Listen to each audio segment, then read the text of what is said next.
Welcome, advocates, to another episode of the Leading Equity Podcast, a podcast that focuses on supporting educators with the tools and resources necessary to ensure equity at their schools. Today's special guest is Tara Bonner. So without further ado, Tara, thanks you so much for joining us today. Pleasure to be here, Sheldon. Thanks for having me. Well, we're going to get comfortable because we got a few episodes that we're putting together and we're doing a little series. And so I'm excited for today. We're going to kind of introduce a lot of this information, and folks, you definitely want to follow along. But before we get into today's conversation, I would love for you to share with us a little bit about yourself and what you currently do. Happy to, Sheldon. We are allies. I too have been in the field of education for all of my career for over 20 years now, initially in various schools, both here in Canada and internationally. These were public schools or private schools, mainstream classrooms, learning resource classrooms, eventually a core math class. So I had been teaching for about 10 years and frankly just had a hunch that I wasn't making an impact. I knew even if I got my students kind of over the line on a given test or a given skill, I knew the following year that their teachers would be starting all over again, especially those children with learning issues. We see this statistically, right? That they're falling farther and farther behind their peers. So it was my own limitations as a teacher that drew me to find something different. And eventually I found something dramatically different, not just to support students, but to change their lives. So it was an approach that spent less time on modifying curriculum, modifying expectations, but creating changes to the students themselves at a fundamental level. So for the last 15 years, almost, I've been part of an organization called the Aerosmith Program, not the band, ARROW Smith organization, which is essentially a system of brain or cognitive exercises, of technology, of teacher certification processes that uses neuroplasticity to increase students' learning capacity. So we have a flagship school here in Toronto, but we also support schools around the world to integrate cognitive programming into their own communities.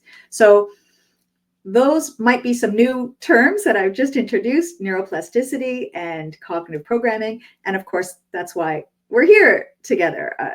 Our work and others like Aerosmith really fit into the intersection of neuroscience and education, which is commonly referred to as neuroeducation these days. So essentially using our understanding of how the human brain works to improve how we learn and teach in school.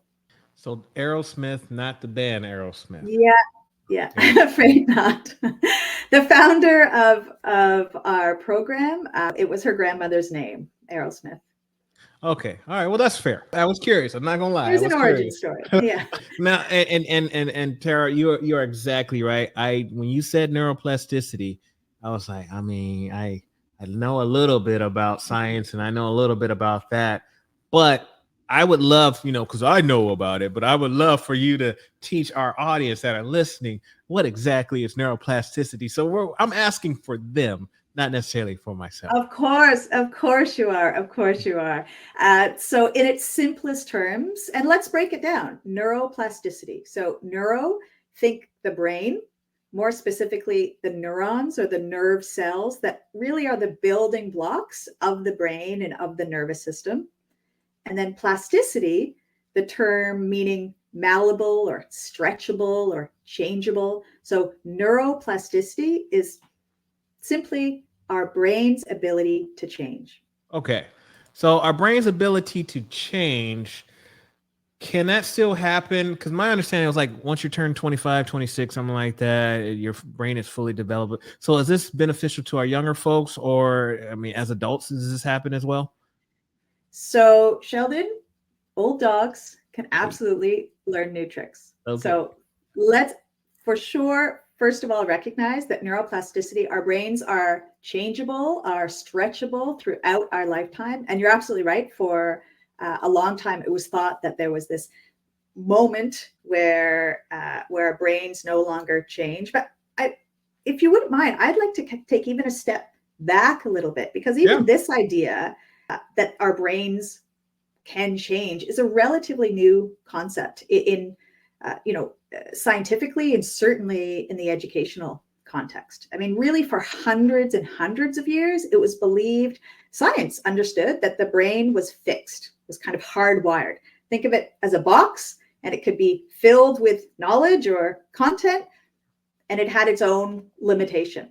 And this was really understood to be the case for a long time. And I'd love to explore the implications of that fixed view in our educational system, because it's only been a couple of decades, really in the 1960s, where there started to be experiments with animals initially in laboratories showing that if they were trained a certain way, then they performed better in certain mazes. And in fact, their brains were changing. There was structural and physiological changes to their brains after really specialized training. So that's really where this idea began of leveraging it for human benefit. So the concept of neuroplasticity is relatively new, but the more we come to understand about how our brains operate, the more we can understand its capacity to change. And you're right, Sheldon, even the understanding that, for example, young children had more plastic brains than olders, that's really shifted probably only in the last maybe decade or so, because science again has taught us, and we've had people in their 80s who have benefited from our particular approach. So certainly you do not have to tolerate or endure the parts of your life that you think you are just are or are not a math person, or you do or don't have a good memory. It's absolutely possible to change your brain's capacity for the better. So if I'm hearing this correctly, the idea that your brain is fully developed at 25, 26, somewhere around there, that's a myth. Is that what I'm hearing? Absolutely. Absolutely it is. It's fair to say that the brain is most plastic. Okay. The younger we are, it's fair to say. Mm-hmm. But I would say the primary factor in meaningful, measurable cognitive change is not the age of the brain, it's the active engagement of the brain. So there are some core principles of neuroplasticity, some core conditions that if they're in place, that's you have the best chance for your brain to become stronger, more capable. And it's not necessarily age. It's really the willingness, the ability, the motivation, and of course, the task itself has to follow certain criteria. But certainly the possibility for throughout our lifetime to benefit from cognitive change is possible. So it's like flexing your muscle. Like I like to go to the gym. It's a great analogy. Yeah, I mean, you work out, Sheldon, so you know this. I'll be in there. I'll be in the gym. So you get those reps in. You do a few sets of. Go ahead. It's all reps. It's absolutely. I mean, just like a bodybuilder who works out at the gym, they have to commit. You know, if they go once a month, there's not going to be any benefit. Right. So there's that's one of that active engagement, sustained engagement is a key quality of neuroplasticity. But it's the same concept. Absolutely. You focus on your body to become stronger, to become leaner, to become more responsive. So too can your brain through targeted exercise. Now, the only benefit, a particular benefit to cognitive training, brain training, so I'm going to use the term cognitive, I'm referring really to the brain here. The benefit to cognitive training over physical training is the brain is better than a muscle, because once it's strong, it goes to its own maintenance program through everyday intellectual activity. So it really does have interesting implications for our brain health, our body health. It's the same principles. And as long as we are constantly exposing ourselves to new and novel brain exercise, you have an opportunity to really improve your functioning. And also interesting benefit compared to building our body, you would know this, that you can't actually target a particular muscle. You may be able to target a group. It could be leg day for you today, Sheldon. But in fact, the brain can undergo really distinct and what's called differentiated stimulation. So stimulating a really specific part of the brain responsible for a certain type of memory, or responsible for a certain type of attention, or a certain type of auditory processing, and target and stimulate and strengthen really specific cognitive functions.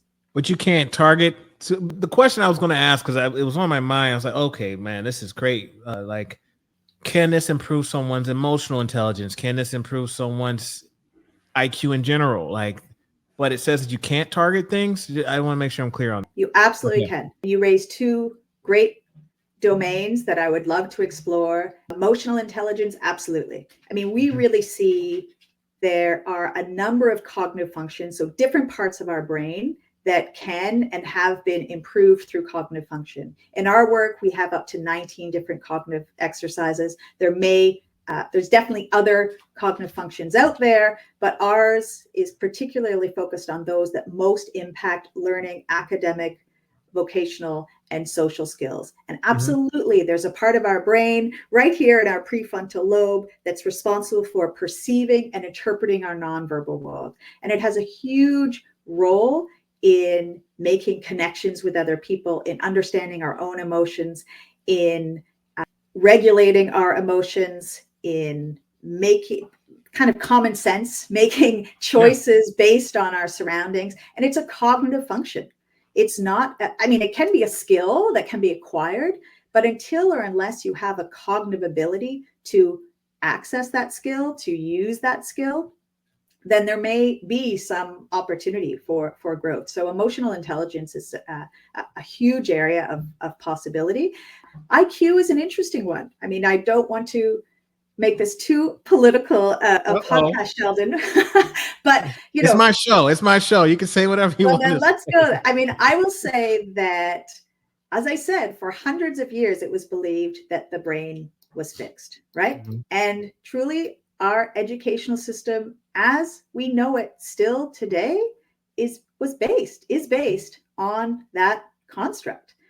It's based on this idea that you have to, that there's an expectation that children either can or can't, right? And they're put in these paths based on that identification. It totally made sense at the time. We thought that the brain was fixed. And of course, the educational system as we know it was born out of the Industrial Revolution, where we had to really quickly educate a whole lot of people because we needed workers, right? So we just educated the masses really quickly, but the same social, economic, racial, gendered hierarchies of our past were literally built into that educational system.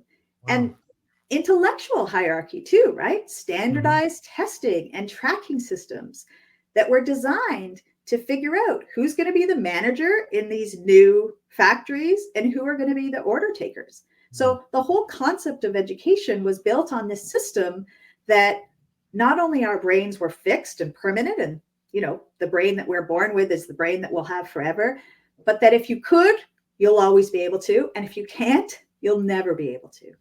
And the entire system of organization of education, relying on things like rote memorization, or the categorization of students based on their perceived abilities, or ability grouping. So, I mean, again, those of us can remember, still happening today, but we remember that we're put in, you know, the fast track group or the slow group, the academic group or the vocational group, based on these IQ tests, for example. And ironically, the founder of IQ tests, Alfred Binet, he cautioned us, you know, this was 100 years ago, don't use his IQ measures to kind of serve as any singular definition of someone's intelligence, because, I mean, don't feed into that narrative that your intelligence, that this score on this particular test means anything. And it's certainly not fixed. I mean, never mind, and this is your podcast, but never mind the whole, you know, the massive cultural biases that IQ tests perpetuate. Right. And maybe that's a whole other podcast, but even the idea that one's capacity, one's intelligence, one's cognitive capacity is permanent, it shaped all the foundational aspects of education today as we know it. And I'm more than sympathetic to our forefathers and mothers, because we didn't have the tools or the knowledge to correct that belief. So it continued, for generations, that the brain can't be changed. So you have to change everything around the learner. Or, maybe give up on the learner entirely, right? So we really are, relatively new in this field, in this world of informing our education from our science, because the more we understand how it is we learn and how our brain is involved in every aspect of our lives, our learning, our actions, our reactions, we can understand ourselves and each other better, but we can also start to integrate some of these neuroscientific principles into our core curriculum. Ironically, I'm listening to you saying this stuff about change, and you talk about how the brain, before we thought, like you said, old dogs can't learn new tricks. But as research and technology continues to increase, we can see that a lot of things that we believed, a lot of things that we thought was true, is we're discovering that there's so much out there that we still need to tap into. So Absolutely. I appreciate this. Okay, I have a question, because you mentioned so I'll say this. I used to tell my kids, I say, if you got anything related to English, anything related to history for your homework, any of those things, I got you. Like I'll help you out. Like we can talk about English and history all day. But any math questions, don't come to me. Right? I can do some multiplication up to, I know my timetables. But outside of that, I can't help you. Now, early on in our conversation, you mentioned if you say that you're not a math person, we have some resources or some support for you. What did you mean by that?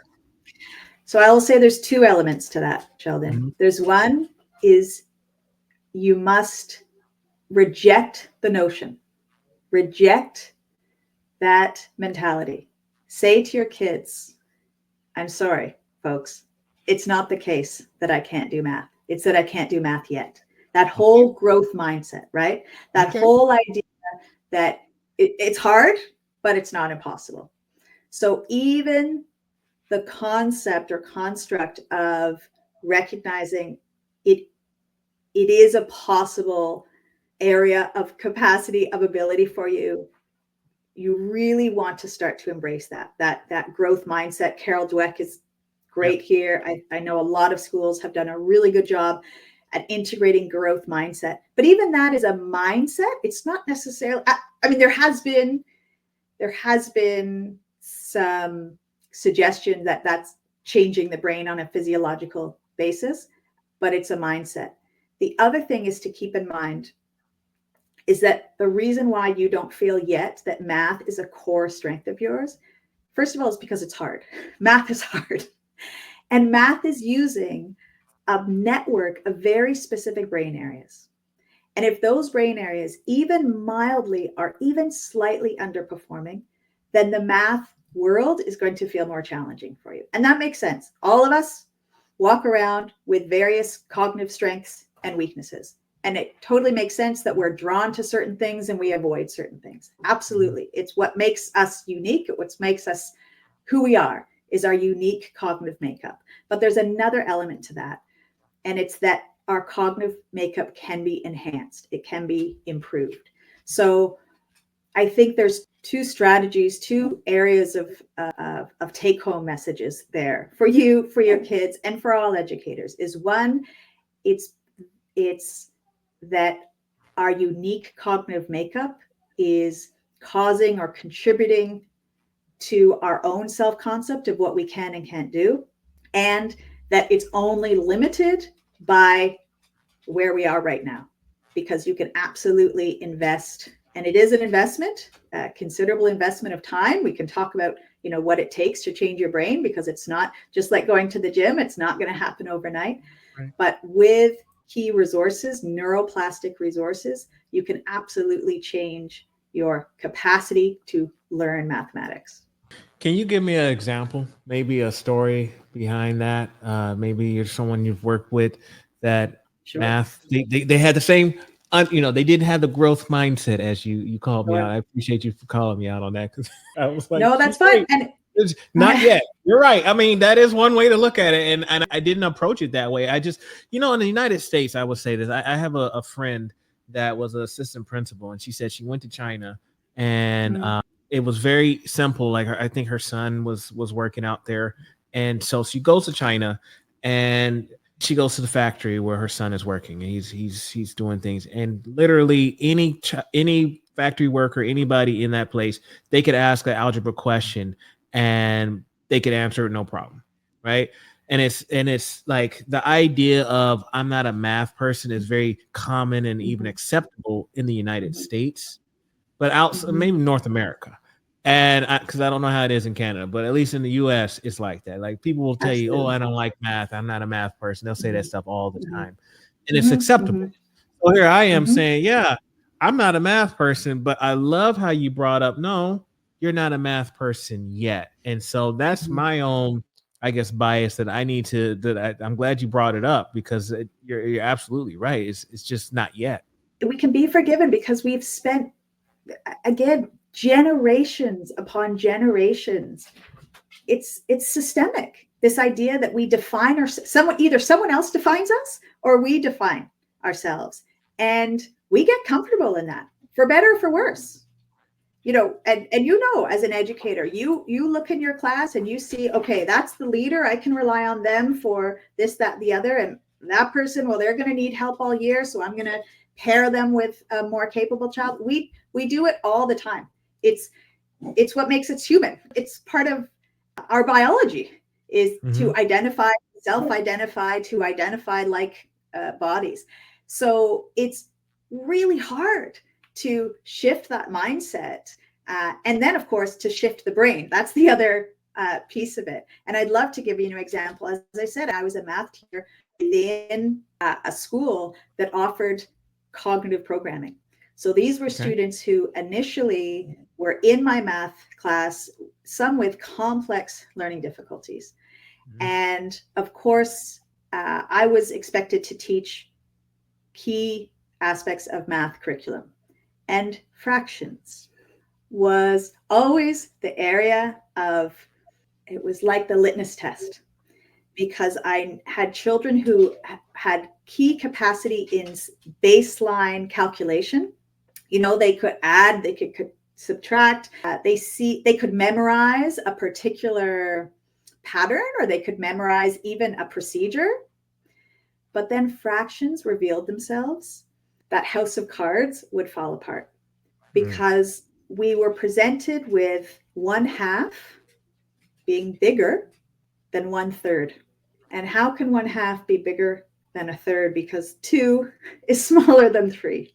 Right. There's a concept, it's a conceptual relationship. There's a relationship between the numerator and the denominator, and there's a relationship from one fraction to another. So it's not about calculation. It's not about a procedure. It's about conceptual understanding. That's a very specific cognitive function.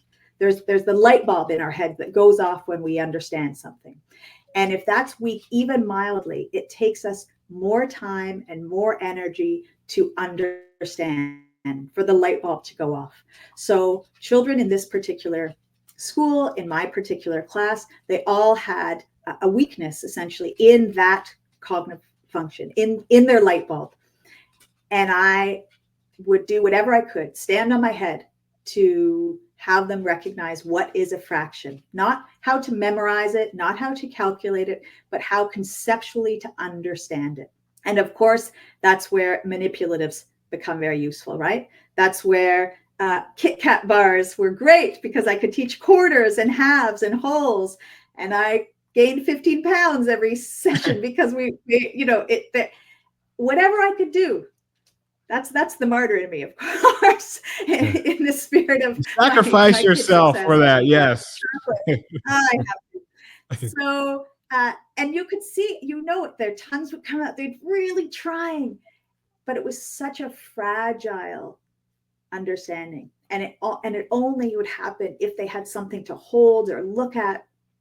It was really never a conceptual understanding. It was always a visual or memorized. But outside of my class, they were working on cognitive programs, brain exercises, literally exercises that target and stimulate that specific cognitive function. And after several months, they'd spend about 30 minutes a day, every day, across the course of the year. And at some point, they would come into my classroom and I'd introduce or I'd reintroduce a fraction. And they'd say, yeah, okay, I get it. No, I'm good. I'm good. They didn't need the blocks. They didn't need the manipulatives. They didn't need the kick cut bars. They didn't even need me.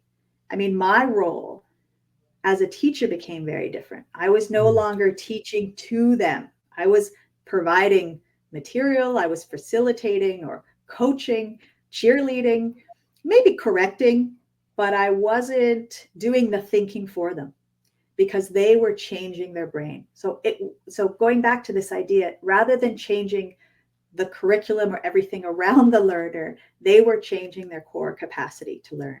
So I have a particular, I think, warmth in my heart for those who, for whom math, it's almost a phobia. Yeah. And ultimately it is, because the more we are convinced that we can't do something, ultimately it's true, we can't.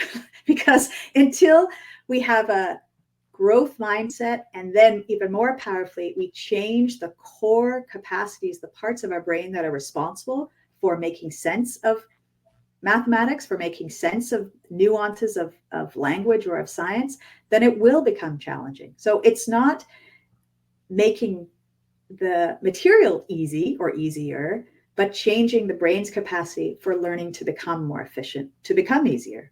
Now, would you recommend this from a full group situation? So like you said, as a whole, the majority of your class is struggling or having a hard time gaining the concepts of fractions, for example. I get maybe reteaching and kind of changing things. But let's say you're talking about a multi-tiered system, maybe where you have smaller group settings and kids that might get pulled out or something, or special ed. And I know we'll talk about disabilities in our next, but I'm just curious. Is this work that we should be trying to do with students one-on-one, or should we be practicing this in larger spaces? What are your thoughts? Absolutely in group settings.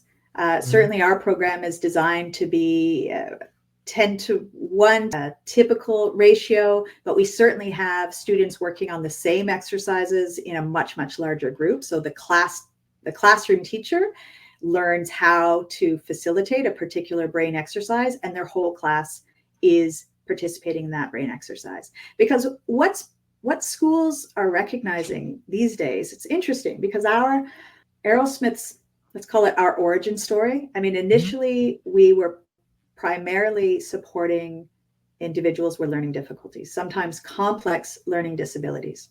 And they were spending multiple sessions a day in these cognitive exercises. And this still remains the most comprehensive way to address learning difficulties. And certainly children are de-identified as having a learning disability if they are working on multiple cognitive functions.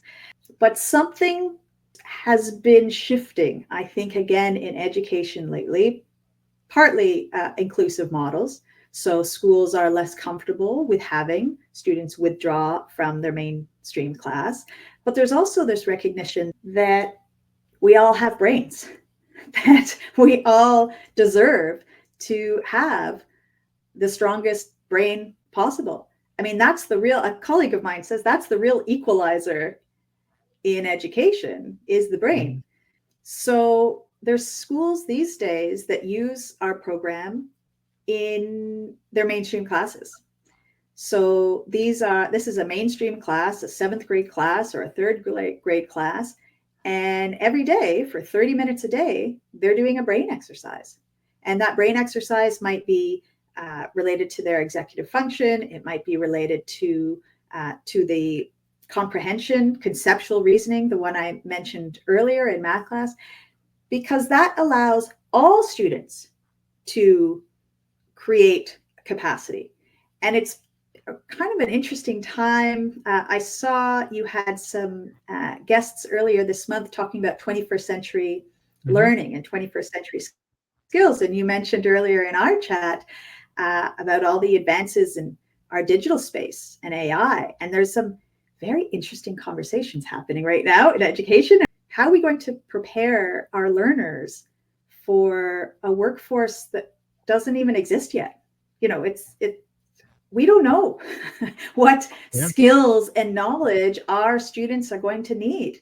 The only thing that we can give them, and what this program and programs like this can give them, is the capacity, a stronger brain, to be able to face whatever weird and wonderful future lies ahead, and to be able to participate actively in it.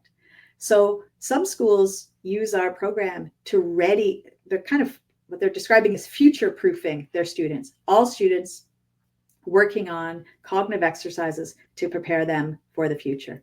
So as I said, some schools are still having students come out of their academic classes or their mainstream classes, particularly those with learning difficulties, to overcome, to address their learning difficulties. But other schools are seeing this as a school-wide opportunity to really level the playing field and to have their kids ready for whatever lies ahead. Wow. Well, I'm very hopeful right now. You're encouraging. This conversation has been very positive. Typically when you hear conversations, especially around students with learning difficulties, it's bless your, Mm, that's tough. mm, I feel mm. sorry for those kids. But everything that you've said today has been very, very uplifting. And so that to me shows that there's a lot of hope, and that there's so Mm. much out there that we just haven't tapped into. People have said, why, if this is possible, why isn't my kid doing a brain exercise every day? Like, what's taking so long for this to happen? And you know what? To be perfectly honest, Sheldon, sometimes I think, yeah, you're right. Why is it taking so long? But then I'm reminded, this is so different. As I said earlier, it's so different from how education was created those hundreds of years ago. And I think we're asking for systemic change. We're asking for not just educators, because I speak to educators every week, and this makes sense to them. It only makes sense to them. Of course, they recognize that giving their students a foundational, fundamental capacity to learn and then introduce them to academic skills and learning makes a lot of sense. So it's not the educators that for whom this is taking some time, it's the system itself. And that we recognize is going to take time, and it's happening. I mean, the seeds are being planted, and this is happening in schools around the world. So thank you for reminding me that it's worth being optimistic and hopeful that we've really only just begun. Only just begun. So just a few takeaways from today, and I've learned a lot already. And I, again, thank you for your time, and I look forward to our future conversations. But a few of the takeaways that I had from today was, one, there's a myth that your brain stops is fully at its full capacity, rather, in your early 20s, mid 20s, right? So that was debunked, and I'm glad that there's research that supports that. And at the end of the day, another takeaway for me was our brains can constantly learn and grow, but we have to practice and we have to utilize it and keep it active. And then the final thing, I guess, takeaway from this is it's more of the mindset is kind of what I'm getting. Is like, depending on where we're at, like let's say we feel like we can't do something, we're not a math person, for example. It's more of a mindset function as opposed to something that it can be overcome, but again, it takes practice. So these are all tools and takeaways. If we were to sum it all up and wrap things up for today's conversation, I'd love for you to maybe take our audience home with any final words of advice. I would encourage them, as I did, to recognize our students through a cognitive lens. And when I say that, to be open-minded and to be curious about what parts of their brain may be contributing to their reality, to their learning struggles, to their behaviors, to their quirks and personalities. Because I think too often we label ourselves and we label others, and it limits our understanding and it limits their potential. So I really would encourage my colleagues, my peers in education, to be curious about what may lie underneath those labels, those diagnoses, and even those personality traits or quirks. There's something within all of us, our brains, that are shaping who we are and how we participate in the world. So that would be my advice, is to be curious about how our brains are contributing to our reality. Be curious about how our brains are contributing. I like that, and that's a great way to close out for today's session. If we have some folks that want to connect with you, what's the best way to reach you online? Sure. Well, my email address is my first initial and my last name. So T Bonner, TBONNER at Aerosmith.ca. Remember, Aerosmith is not the band. It's ARROWSMITH.ca. Our website, Aerosmith, is also a terrific resource for educators, particularly curious about neuroplasticity, about cognitive profiles. There's a questionnaire that's free to use. It's a tool to get teachers really thinking, as I said, through that cognitive lens, to be thinking about how are my students responding or reacting in certain scenarios. So that's the best way to connect with me and our work. There you have it, folks. You got to tune in next week. We'll be talking more into disabilities. We'll have a whole conversation about that and connecting that with neuroplasticity. We'll be talking about all of that. Tara, it has been a pleasure and honor. Thank you so much for your time. But really enjoyed it. Thanks, Sheldon.